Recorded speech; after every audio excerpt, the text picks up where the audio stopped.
大家好，我是小青。只用面粉，不加一滴油，这个做法99%的人都没吃过的美食，外焦里软，营养丰富，做法简单，一起来看看我是怎么做的吧。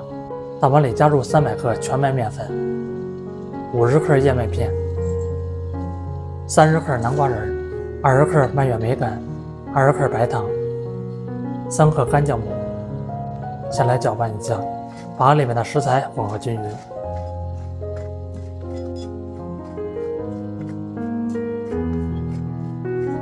再加入220克常温水，继续混合均匀。我每天都会分享一道家常美食食谱，感谢您点个赞及订阅支持一下，非常感谢。搅成无干粉，盖盖松弛10分钟，10分钟过后来折叠一下，像我这样操作就行。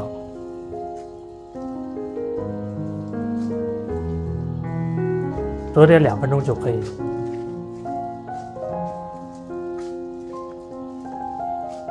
盖盖继续松弛10分钟，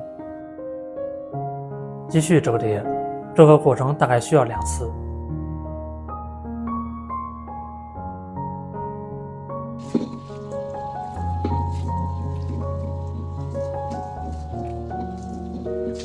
盖盖醒发2个蛋，案板上撒一些面粉，再放入发好的面，表面上撒一些面粉防粘。来按压一下，不用排气，按压成一个薄片。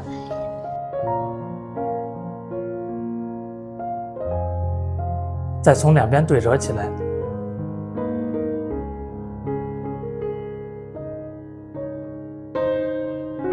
再从一头卷起来，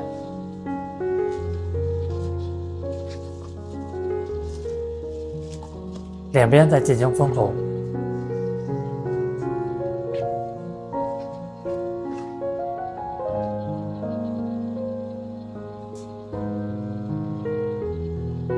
整理平整，准备一个模具，垫上吸油纸，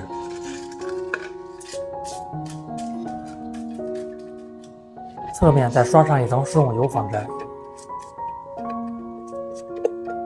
放入面团，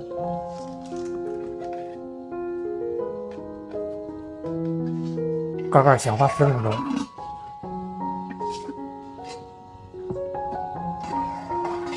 10分钟过后就是这样的状态，放入烤箱170度烤40分钟。这么一道燕麦果仁面包就做好了。来看看啊，是不是很有食欲？金黄金黄的颜色，看着就好吃。来切成小块，吃起来也方便。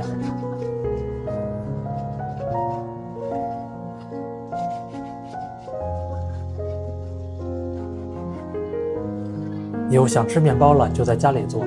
食材搭配简单，蓬松血软，营养香甜，健康无添加，老人小孩都爱吃的美食。做法简单家常，喜欢吃就赶快收藏起来试试吧。感谢您的订阅支持，我们下期食谱再见。